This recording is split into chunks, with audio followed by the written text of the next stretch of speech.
आयज आमी हांगा साळ डेमार जे माडयार म्हणटा थंय तुवें की जे रातभर जो पावस पडला त्या पावसान हाची परिस्थिती हांगा निर्माण पुराची परिस्थिती निर्माण जाल्ली आहा आनी ह्या ज्या ब्रिजार ऑलरेडी ब्रीज पळयता ते उदक हांगा ब्रीज क्रॉस करपाक लागलेले आसा.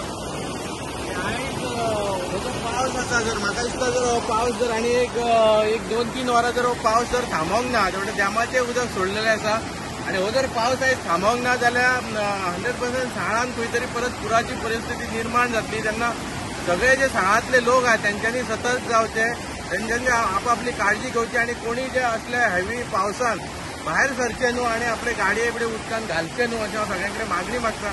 आणि हेचेर जशे मामलेदार आहा जशे डेप्युटी कलेक्टरान आहा त्यांच्यानी हे जे उदक भरता हेचेर मातशें सिरियसली इश्यू घेवन आयज तरी सगळी वेवस्था तेंच्यांनी करपाक जाय ज्या अजून कोणाक त्रास जावचो न्हू.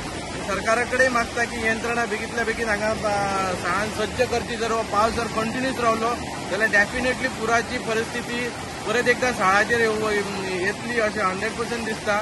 तेन्ना सरकारान हेचेर बेगींतल्या बेगीन जे मामलेदार कलेक्टर आहात त्यांच्यानी सगळी जी व्यवस्था आहा ती करून दवरपाची अशें सगळ्यां कडेन मागता. आनी आतां पळया दाखय जे उदकाचें जे रौद्र रूप म्हणटा पळय ते आयज हांगा जाल्लें आहा एकदम सगळ्यांनी पळोवचें.